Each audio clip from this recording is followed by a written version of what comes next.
Welcome everybody, this is a special one. We're actually not streaming this one today because it's just going to be kind of informative, not really something that's so interesting to watch. We're going to be talking about looping, like basics, a little bit of tips, tricks, things like that, and what to do when you're a killer and what to do as a survivor. We're going to go to a very specific map, if I can find it, I swear to Thompson House. Okay, so we're picking a Cold Wind farm map on purpose because you can see through the loops. So you can kind of see what the survivor is doing just a little bit, and that way you can kind of see the red stain. Plus, I want you guys to know that on Cold Wind farm maps, a lot of things that we're teaching are null and void because you can see through it. So if you're ever on a Thompson House map, things that I'm teaching you don't really work because you can see through it, but that still kind of proves the whole point. We're going to be using just like ideal add-ons here just so that we can... Well, probably not ideal. We're gonna just get the maximum number of fucking traps we can hold. I think you start with 4 traps there. I guess it doesn't really matter what offering I use. Let's just use Putrid Oak. Which doesn't really matter too much. Once Hatchet gets in here, it doesn't really matter what perks he uses either. He can use whatever he wants. I'm gonna be putting stuff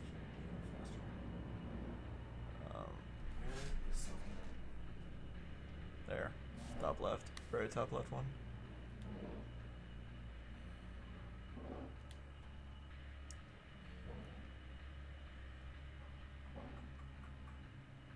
Is it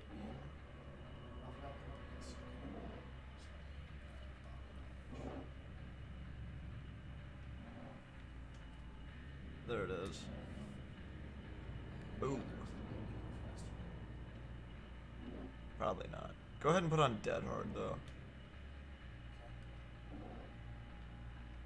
We'll talk about Dead Hard because it's pretty special.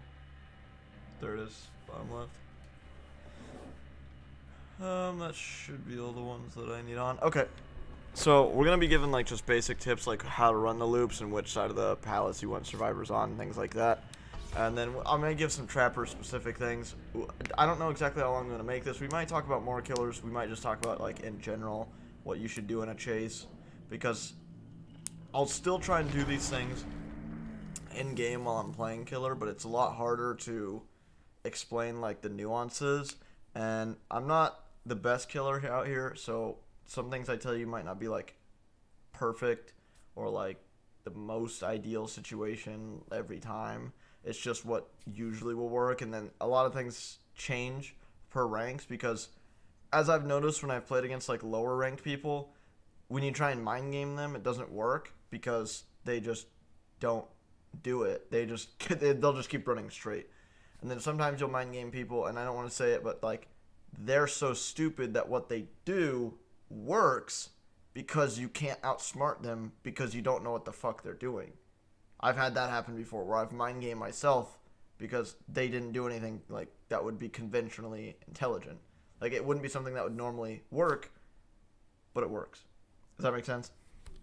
So you kind of got to get that like idea going when you play against the survivors, see how they play, see what they do, and then from there you can kind of like guess what they're gonna do. So the reason I chose Thompson House is because this is like a very, very, very strong map for survivors and very like hard to deal with map for killers. Let's go ahead and meet behind the house.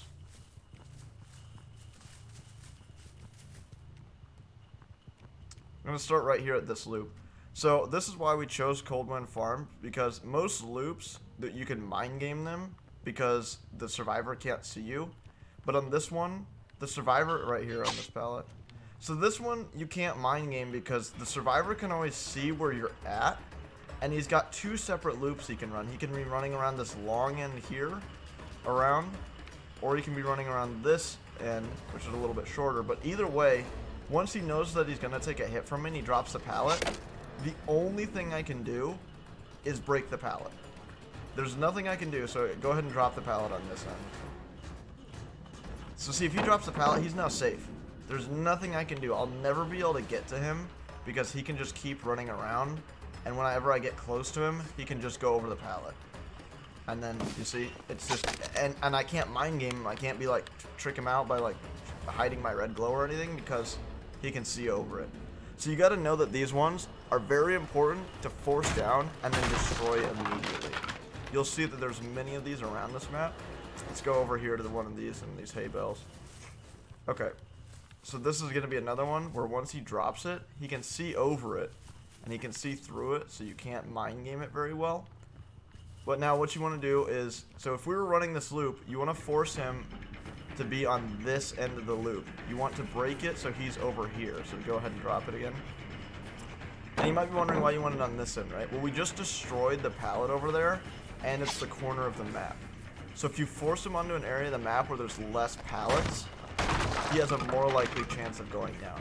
Now he's doing what most survivors are going to do, and this is called a jungle gem here. This is where there's a window, usually, and then a pallet. So here's the window, and there's the pallet.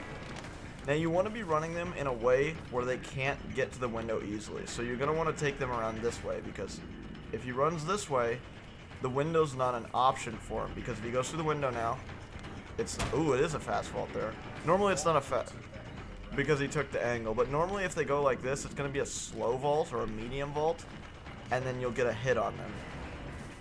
That's going to be a medium vault right there. The way you don't want to be running this loop is the other way around. So if we're running this loop this way, where he can run this way, that's really bad for us, because then he can go right through the window in a fast vault, and you're less likely to hit it there. So if that happens, if you come in that way, like this, so if you find yourself running at it like this, you're going to want to go ahead and come over here, and then that's going to force them to go the direction you want to go. Because as the killer, you have to play the mind game. So see, you can hit him right there, but the window was blocked, so it hit him anyways. So you want to force it down to that. Typically, you don't want to really fight people in jungle gyms in general unless the pallet is down. So forcing these pallets is a good thing. You want to get these pallets down as soon as you can. And another reason Thompson House is so shitty is because, look, you go from one jungle gym directly into another jungle gym. And what's after that jungle gym? The cow loop.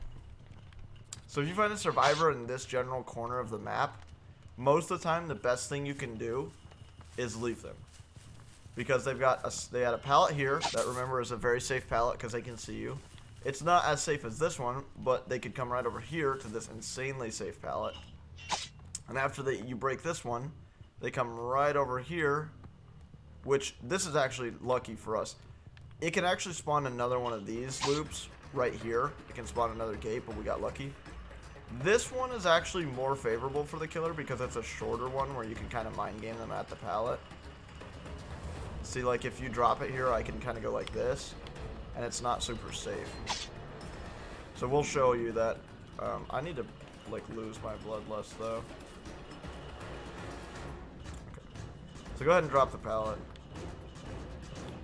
So you can mind game him here because, see, and then he goes, you get a hit there. That's called an unsafe pallet because basically the survivor, it's very hard to tell which way the killer's going.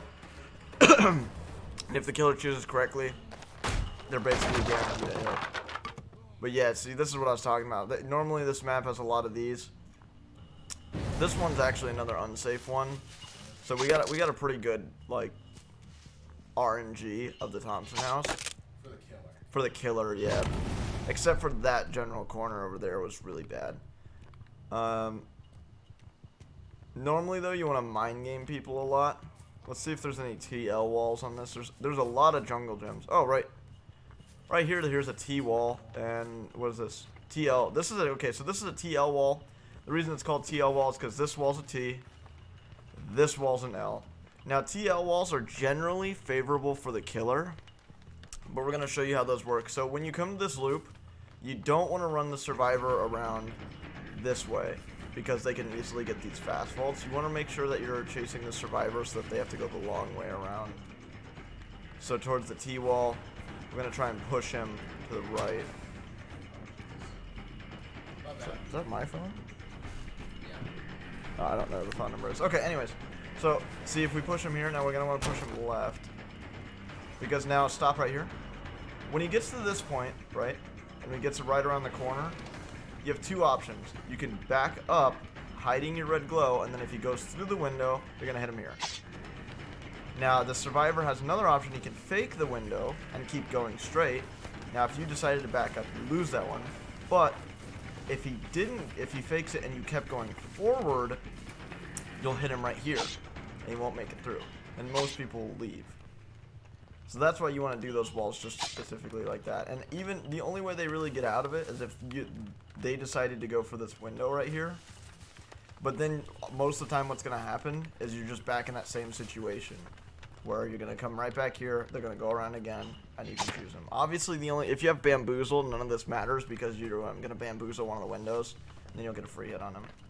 Either way. Now this comes straight into a jungle gym. So we'll push him around this left way. You slut. That's fine. We'll go to another one. But so a lot of these things, on these, actually let's go back to this TL wall for 1 second. The thing about Cold Wind Farm, and why I wanted to use this, you can't really mind game on this map. So a lot of times you can't do this thing where I was just telling you back up. Normally you can do that. On Cold Wind you can't because he's going to be able to see me at all times. So you're going to want to normally just go for like the straight hit around the corner. That way even if they go through the window you hopefully hit them, but if they fake it you can hit them too. Because backing up doesn't work. As you can see, the survivor can see you, and I can see the survivor, so it doesn't work at all. Cold Wind Farm maps are really, really, really anti-killer because of the way that these jungle gyms are set up and the fact that you can see through them. See, like, you can even see Ruin on the other side. That's super shitty. Alright. So we talked about jungle gyms already. Let's talk about this because a lot of new killers seem to struggle with the Combine. The Combine is like, if a survivor goes to the Combine, you should get a free hit every time. Unless they have balanced landing. If they have balanced landing, then they're pretty smart. They went to the Combine for a good reason, but most of the time you get a free hit. So I'll show you how it works. The survivor's going to come up here. They're normally going to run right. When they run right, you come right down here.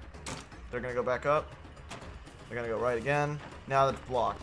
Once they vault something 3 times, it's blocked. Come up here, they hit. That's normally when they're going to start running. Some survivors that are a little bit smarter will do something like this, where they go over, then they come back, and then they're going to go over this left side. Now that's it's going to be a slow vault for them, and they're going to land on something that's going to stagger them. So again, if you're smart enough to notice that they went left, you're going to get a free hit right here. But you just got to make sure that you don't get stuck in a routine where you're automatically going, you know, left and then, or I'm sorry, right and then right again without checking to make sure the survivor go over there. Because that's really their only chance. Once they block this, they're basically fucked. And there's a little trick you can do by going there, and then you can actually hit them right here when they first jump off. But I wouldn't take that every single time. Oh, this is my father calling, of course. Give me 1 moment, please, Hatch. You can show him a little bit of loops if you want.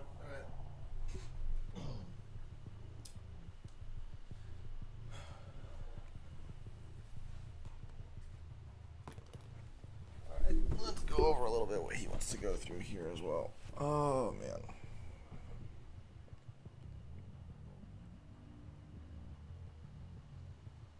Oh, yeah. Okay, so we can go to the jungle gym, or the killer shack if it's in this corner, which it usually is. Okay, so this is usually like a high risk, high reward for survivors. There's a pallet, there's a window. It's usually very safe because they can see you through most of the walls. They can see your red glow through most of them. But the basement usually also spawns here. It has like, it either spawns here or in like the other building in the map, which you saw the giant building over there.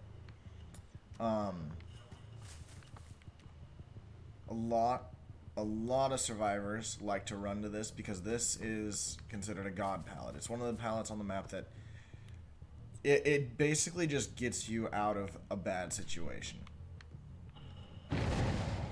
Oh, crows. Okay.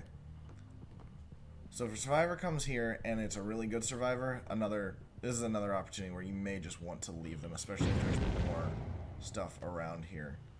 Okay, Like the jungle gym that's right here. You wanna? No, that's fine. I can take over. I don't know how to explain. Okay. Those very well. Oh, okay, I'm glad he brought us to the Killer Shack. So the Killer Shack is in, let me think, I think every single map except for, like, Larry's in the game.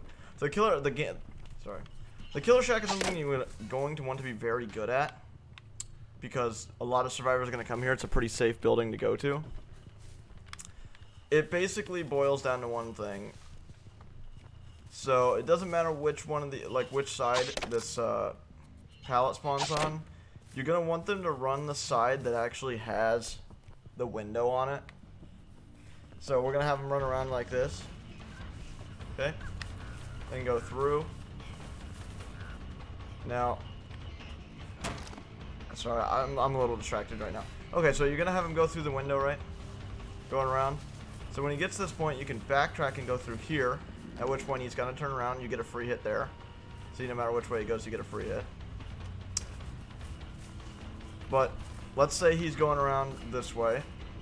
I'm gonna come over here. I need to lose my bloodlust because it's a little harder to explain. I wish you could turn off bloodlust on custom games. Okay, but if you come around this way, so if he's running towards the window, a lot of killers when they get to this point are gonna swing. Don't swing, because every survivor is going to bait the window, and I know you're gonna think, oh my god, I need to swing. If he goes through the window, you're going to hit him. Don't swing. Okay? And if he goes here, you're still going to hit him too because of how close you were. If you're close enough that he has to bait the window, then don't swing until you get closer, because he's never going to make it around this corner without you hitting him. If he does go through the window, that's when you're going to start your lunge. You'll still hit him because it will only be a medium vault.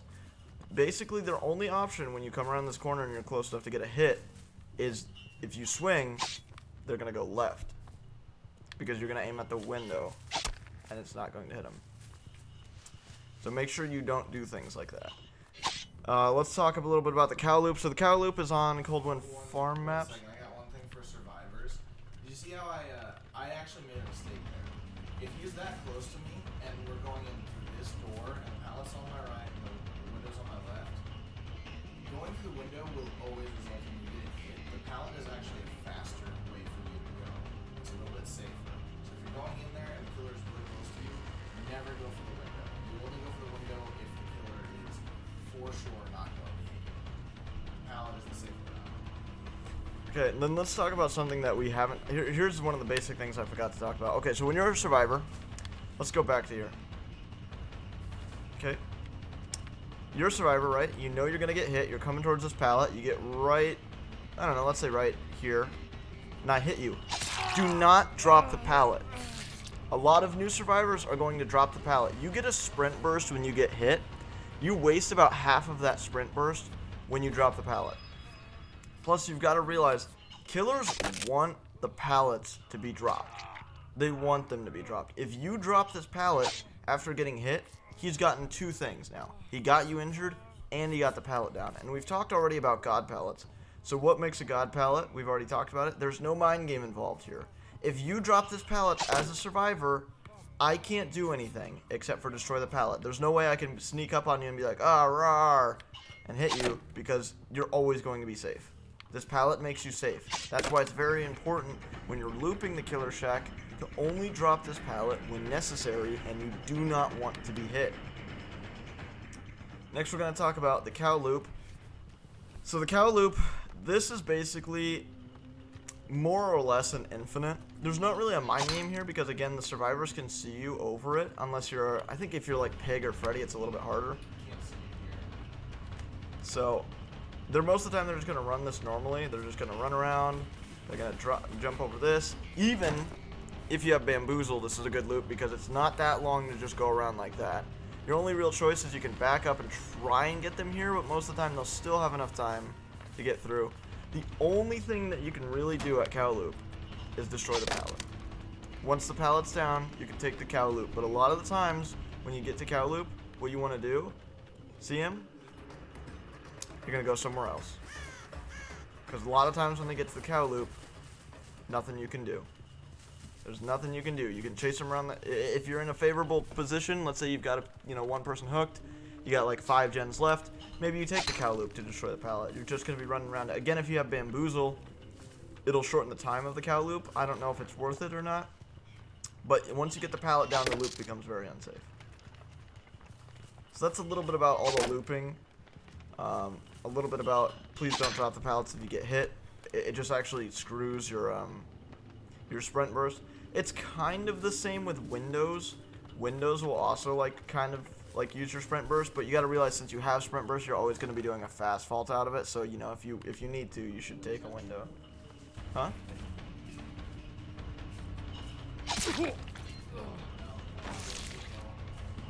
Still doing medium vault. Yeah, you didn't get enough momentum. Okay, so yeah, but just be careful about using windows because, like, especially when he did that medium vault, that wastes a lot of his sprint burst time from getting hit. So you almost always want to just run to the next available loop. Remember, you need to be looping things correctly. So let's actually go to a loop. Like, let's get you on a generator and then actually run to a loop.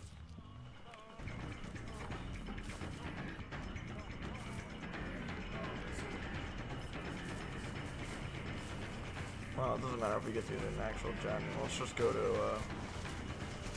don't know if there's many loops left on this map because of... Okay, so let's do a realistic thing, like, okay. Can you hear my terror radius? Nope. Well, I don't have it. Oh, yeah, there you go. Okay, so now I'm coming for him. I was actually... Yeah, you probably should heal so I can hit you. Because this is kind of a dead. Yeah, that is a dead gen. The only thing that makes it not a dead gen is cornfields are insanely hard to see people in. Yep, Okay. So let's say I'm coming for him. He runs for a loop. Now, I don't know how Hatch doesn't play a bunch of survivors, so he's not going to be like the most optimal survivor ever, but see, I'm getting pretty close to him. You needed to run this way. See, that's what I'm talking about. He's not an experienced survivor. An experienced survivor would have known that the pallet would have been there. He would have ran for that, but it's kind of a bad example now.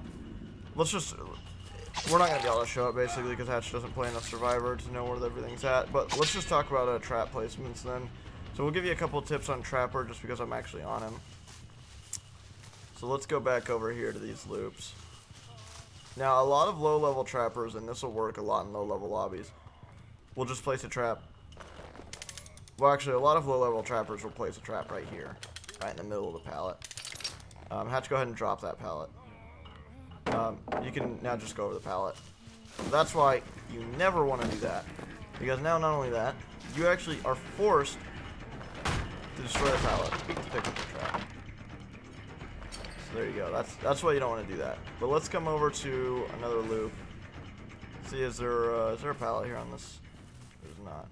Most of the pallets have been destroyed. Okay, let's pretend there's a pallet on this one. So a lot of times you're going to think, oh, the pallet's here. Let's place it right here. This is not ideal, right? Because if they see that there's a trap here, right, what they're going to do is they're going to loop it once, not use the pallet, and then come over to another loop. A lot of times what will work on better survivors is actually trapping the loop. So see, they're going to start running the loop here. They're going to start running it around. They're going to try and be most efficient and get trapped just like that. The same thing works with jungle gyms. So we'll come here. There's a couple things you can do with jungle gyms then. You can trap the actual window, and you're going to want to trap the outside of the window. The only reason that this is a little bit riskier than trapping the inside of the window is because it's easier to see. But what I was going to say is you can also trap inside here, so when they come in. So you'll be running them around.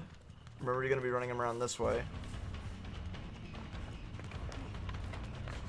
Then it's just a trap. If he tries to take the most efficient turn to get in here, he's going to get trapped. Same thing works with all of these loops. Remember, the pallet was here. Placing it around, you want to place it around the longer side of the loop. So remember, this is a short side of the loop. It's less favorable for the survivor. This is the longer loop, which means it's more favorable. So they're probably going to take the long loop. So they're going to be taking this around. They're going to do their most efficient turn, get trapped. Other good places to trap are like the cow loop here. Again, the pallet's not the best idea. I always prefer to put it inside the grass of the window. That forces them to get trapped. The grassy kind of covers the trap too. Whereas if not, well, you could do something like I just said. Don't actually trap where any of the, well, I don't know what you would call them, like the safe zones are, but trap the actual loop. Because survivors tend to look for traps in obvious places, and obvious places are going to be where their safe zones are. So their safe zones are going to be the pallet and the window. So they're going to come up here, they're going to see this trap, they're going to disarm it, right? But they're not going to be looking at where they're going to be looping at. So that's why this trap can be really efficient to catch people. Same thing with the killer shack here. So a lot of people are going to want to trap the pallet. You don't want to do that. You want to trap this. Which side do you want to make sure to trap? You're going to want to make sure to trap this side. This is going to be the longer side here. Oh, I'm so sorry. No, I did that wrong. I'm so sorry. That's my bad. You want to trap the side with the window. I don't know why I thought the window was on that side. So, trap right here. Or you're going to want to trap. You could trap right outside the window because there's grass. That's not a bad idea. Or you could trap right here. But like, usually there's not a lot of grass here. And then trapping this side. So that's kind of similar to where I placed the trap earlier. Is not a good idea.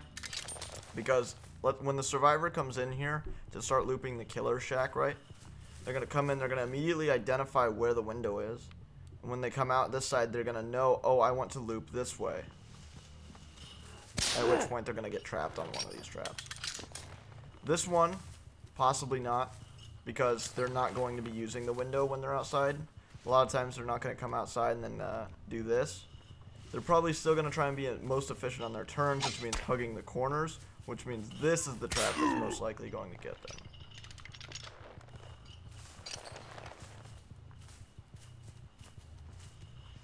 So another couple tips to playing Trapper is when you start off the game, you only want to place as many traps that are close to you and on favorable loops. You don't want to spend the whole game trapping or else you're going to lose.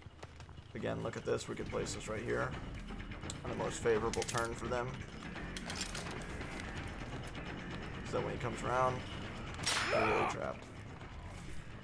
On these cornfield maps, it's actually not so bad to just place a random trap, just a cheeky trap in the middle, because nobody can really see in the cornfields, not killers or survivors. So sometimes you'll get a random trap in the cornfields. Sometimes placing random traps is actually just a fine idea. Another time that placing traps is really good is we'll go into the house here, and we'll talk about something where there's traps that are basically I would say time wasters. So if you get someone in the basement right here, if you place a trap like that, there's sometimes survivors can actually make the killer's actually bigger, or the trapper's actually bigger than the survivors, so he can't do it. But it forces them to disarm the trap before they can go anywhere. It's the same as if you place a trap right here at the top of this staircase. So there's no way around it for the survivors. They're forced to disarm the trap. And it's a way for you to delay the game a little bit without, like, actually hitting survivors, I guess, because you're just forcing them to do what you want. You can do the same thing, like, so if a survivor's here on a chest, you could hit them when they're on this chest. Like, let's say you're body blocking them here. Or you could place a trap, and they're for sure going to go down. There's nothing they can do. They can't get past you. They have to step in the trap, or they're going to go down. A smart survivor here would actually try and disarm the trap, at which point you can hit them, and then they can get past you. But most people are just going to, like, accept their demise and just go down into the trap. I hope that showed you a little bit more about looping. I think that we could have done it a little bit better. But again, I'm not... Yeah, let's try and loop around the killer shack. Again, I'm only a rank 1 killer, which doesn't mean a lot, and Hatch is just... He doesn't really play a bunch of survivors, so we're not like the most optimal people that you could ever watch. to do this. But again, we're not trying to get you to be like the best survivors and killers, just good enough to get these achievements.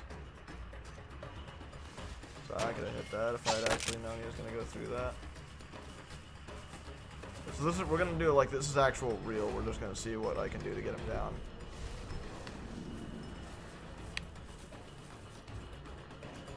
He did that really well. Okay, so I need to just destroy the pallet. But I want him on this end, and he ran the right way because now he's screwed.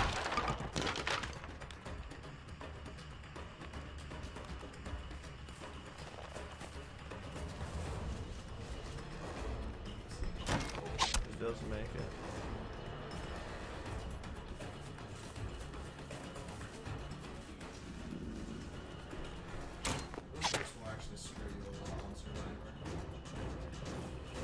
He also has a little thing. He can like watch my screen and tell where I'm going, so that's one thing. He's blocked it. It's a little bit harder. Most people, they can't tell where you're going, so you can hit them easier than that.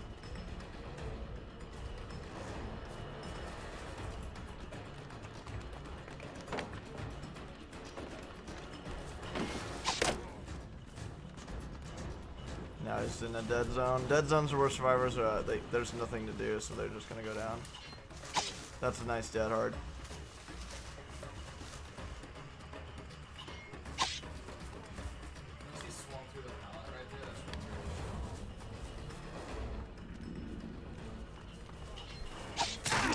I had max bloodlust. That's a favorable thing. I got him down and I destroyed the jungle gym all in once. Yeah, and the only reason why I was able to loop him so well on this part right here, this pallet's actually not super safe. But like you said, I can see through those walls. Kinda just ruins it for you. That's why Coldman farms are like extremely strong for survivors. They're not impossible to win because a lot of survivors don't take advantage of a lot of things. But if you get a good team on Coldwind Farms, don't be discouraged if you lose or only get like 1 or 2 kills. Because a lot of the time on Coldwind Farms, what you're doing is just trying to take down all the pallets. Like, not even gonna lie, you're gonna spend most of your time just trying to destroy the loops.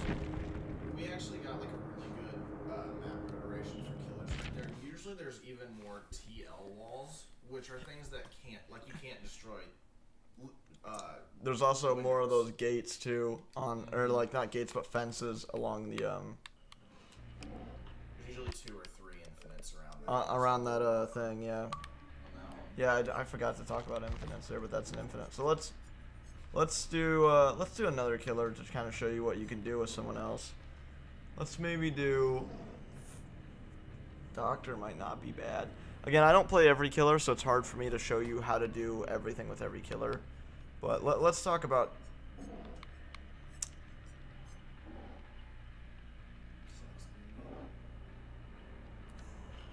What? Yeah, you don't remember that song? Let's talk about sex, baby. No, I never heard that song. What? Never heard that song. Your knowledge. Let's actually do Leather Daddy here because I love him. Okay, now what we got to do is turn it off of the Thompson house. Let's just go to any map because we're just gonna kind of show you the basics of what we're talking about on any map. Now, we're gonna change up a couple things. I only have barbecue and chili on it. Oh yeah, because I prestiged him. Okay, so let's do some things to mess with Hatchet here. Okay. Let's see how well he can deal with what I'm gonna throw at him.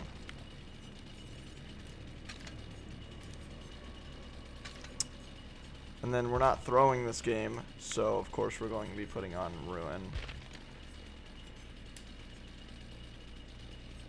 Remember, like I said, you're going to be putting on Ruin every single game.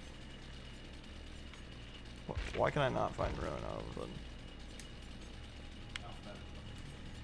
Oh, it's Hex Ruin. Oh. Duh. Okay. We're going to go with Insta-Saw. Offerings don't matter. So, I'm not gonna put on an offering. I hope he had his shit on. I didn't even think about that. I have most of my shit on. It's alright. I was just gonna put on more stuff to make the med kit last longer. I was gonna tell you should put on the purple insta heal, that lets you heal on health stay right away. Yeah. I thought because the pink one destroys your med kit, I think, but the purple one just destroys the add-on.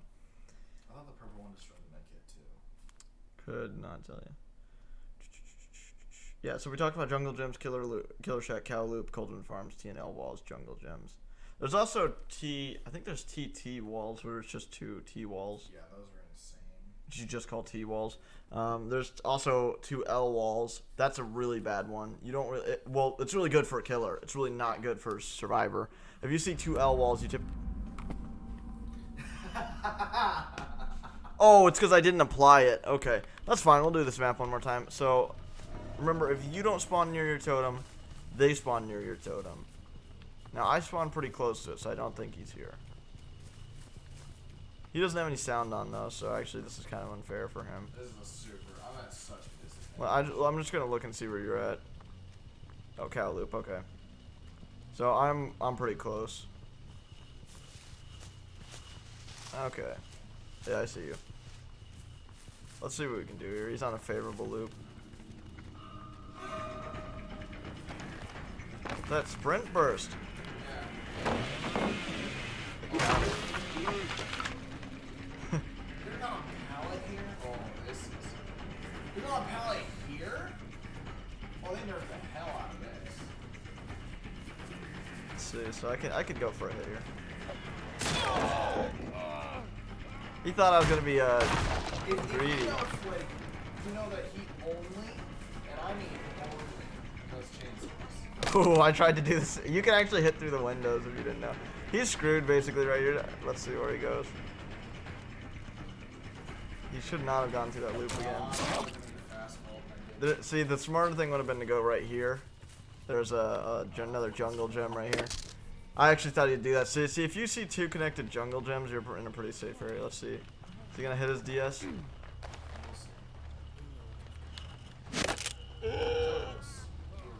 very close. Ooh, you always want to swing through the pallets.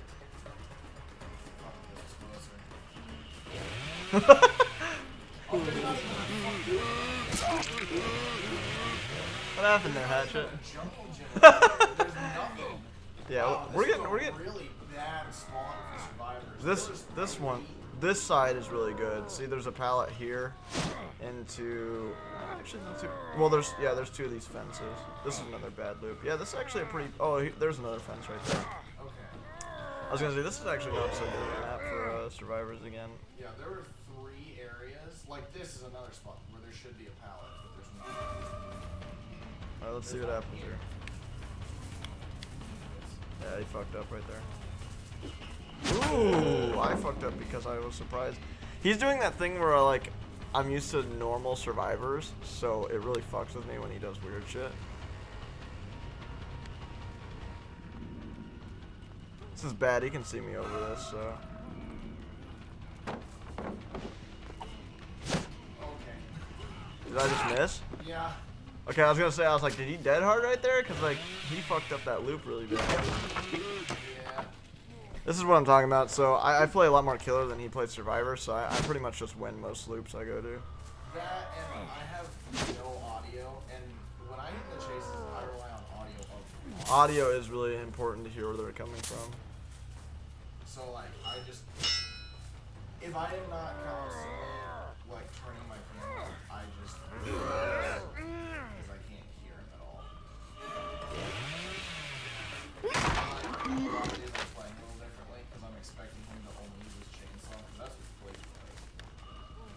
I do tend to like the chainsaw.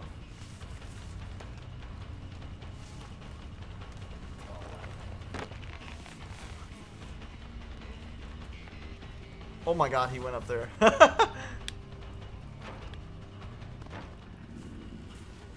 what I'm talking about. So he gets staggered. So if you watch where they're going on that, you get them every time. I wish you let's let you heal so we can get these chases a little bit longer.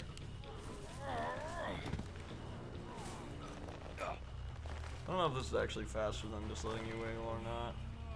God, when you get a look at Leather Daddy though, he's got an ass that just won't quit. Okay. Sprint burst, huh? Oh, damn it. Activated. Let's see what he's going towards Killer Shack, so let's see what he's doing. Oh yeah, let's let you go first. I pretty much did like a shitty anti-loop build. If I wanted a better anti-loop build, I could have went with Spirit Fury. Actually, I don't know why I went with Real Strength and put Instant Saw on. That was never done.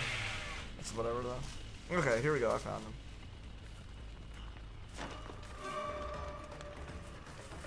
I don't want him to run towards Killer Shack, so that's why I'm taking it this way.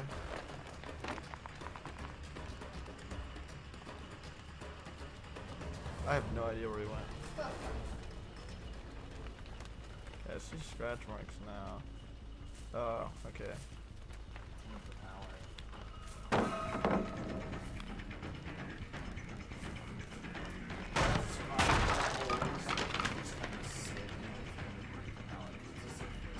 It's a safe place as long as the pallet's not broken. Oh, you fucked that up. Yeah, I thought that you were gonna go around.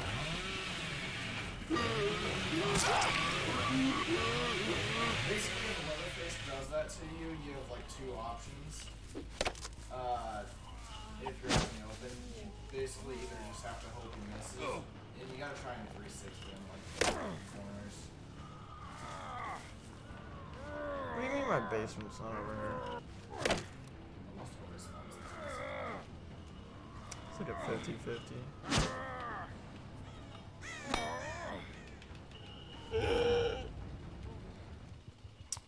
Let's try this again. Where is he running?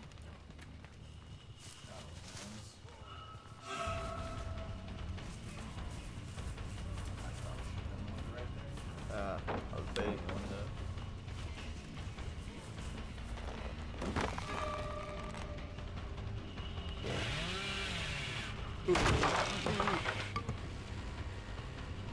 Where does he go now? I believe we destroyed Kalu? Did we destroy Kalu? That's a slow vault. Yeah, there's not much you can do to make that a fast vault. That rock formation right there. Usually you can. You would need to, yeah, you need to be going this other way. You need to be going this way. Where if I have you running the other way, it's harder. Yeah. See, if I have you running this way, yeah, if I have you running this way, it's harder. You got to come around here, and then normally you will skip the wall, or you'll skip the window and just keep looping around. You got to make sure to run the cow loop that way so that their vault isn't good. Do you have unbreakable? No, no chance.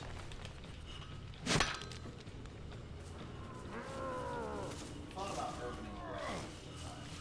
Probably could have. If I lost him, like a couple of times that he's lost me, I waited where I was because we were showing the chase. Otherwise, I would have just ran off in a different direction. Probably. Yeah, I don't know where you went now.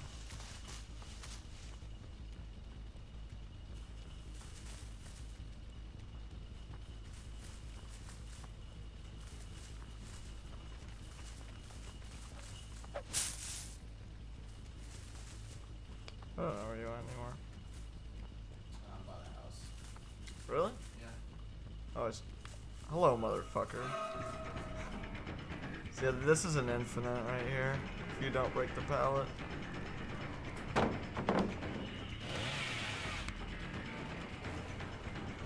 He shouldn't have left the pallet.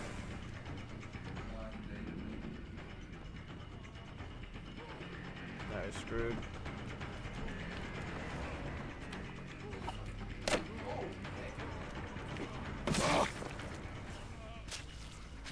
I was trying to style on you, it wasn't worth it. I was like, I'll do a run. Alright, let's kill him. DS me, Troy. I already did. That's right. Get out of here. Did you already have a piece of glass? As always. We could gotta be that extra sort of toxic. Should have brought a Mori. Damn it! The yellow one too, because you always. Disrespected diamond. the really good. What? Leatherface has a good Mori. Okay. So I think that's most of what we're talking about. We might do another one of these if I think that I missed something, but hopefully we're going to talk about everything in game. I just wanted to go over, these are basically basics. Again, if you need like really professional shit, because again, we're just normal, like I'm rank 2 right now, rank 2 in 1 pit, but I was like, I'm normally a rank 1 killer, but that's all I am. I'm not some sort of like 1 million hours on this game or anything like that, so I'm just giving you basic tips that'll hopefully get you the achievements and hopefully get you like games where you can actually kill people. But again, that's about it. The last thing I just want to talk about is perk builds. So once you get a lot of killers leveled up, you're going to be running basically 3 types of builds. There's going to be the anti-loop build or brute force, and I'm going to show you what that looks like. You're going to have, let's see here, let's see if I can find the perks ever. Well, Enduring's already on there. Oh, it's because they're green perks, not even purple perks. Okay. So you're going to have Enduring, Spirit Fury, and then you could ram Bamboozle if you want. That's really anti-loop. You don't need Bamboozle though. Typically, most of the time, Bamboozle is only good for getting people away from infinites. Most of the time, if you see they're going towards an infinite, you want to just leave them. They've gotten to a place that's unfavorable for you, just let them go there. If there's a gen there, just typically let them get that gen. Just go somewhere else. So this perk where Brutal Strength is, I like Brutal Strength a lot, but you don't need it because you have Spirit Fury. So you could throw in any perk you wanted. Barbecue and Chili, if you have it, would get you a lot of extra experience. Or you could go with something like Sloppy Butcher. That's going to really help you slow the game down. That's like a brute force build right there. This is typically the build you're going to be running on like your killers that are like, I would say, weaker. So you're going to be running that like on Trapper, Wraith, the Doctor, Leatherface, Freddy, the Pig, probably the Clown, things like that. And then if you don't need to run a build like that, there's the typical anti-heal build, which you're going to see on people. Oh, sorry, you would also run that brute force on Michael Myers. But let's say you're going to be running the Hillbilly, right? Hillbilly, you can run this exact same build, it's fine. But you can also run an anti-heal build because a lot of times Billy has map pressure already. You just want to slow the game down a lot. So you're going to be running something like Sloppy Butcher and Nurse's Calling. Remember, Ruin is on every single build. And because Billy can get around the map very fast, you're almost always going to want to have Barbecue and Chili on there in order to, when you get a hook, immediately get to that next survivor. This is going to slow down the game a lot because it takes them a long time to heal. You're immediately going to get that Nurse's Calling if you're within that 28-meter range. That's really, really, really strong. Then on other killers, or like on a killer like Billy, another build that's really strong is, so you're going to run Ruin, going to run Surveillance, and then you can even go a step further, and you can run something like Overcharge. So you can run a build like this. This Sloppy Butcher can really be anything you like.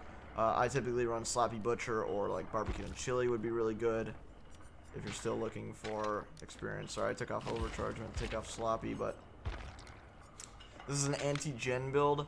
So if you're really confident in like your tracking and your ability to find survivors, you know they're completing generators too fast. This is an anti-gen build. This is really going to slow down the game a lot, which is why you might want to just switch out Barbecue. Oh, I'm sorry. Yeah, it's Discordance. Let's put that in there. Let's actually take off Overcharge and put Discordance in there. Discordance is better than Overcharge for this build, if I can ever find it.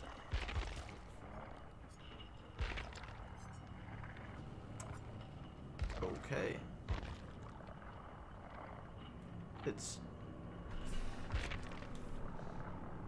Is it a green? Yes, it is. Oh my god. Wow, Discordance, that's crazy. Okay, so Discordance, so this is going to show you when 2 or more people are on a generator at the same time.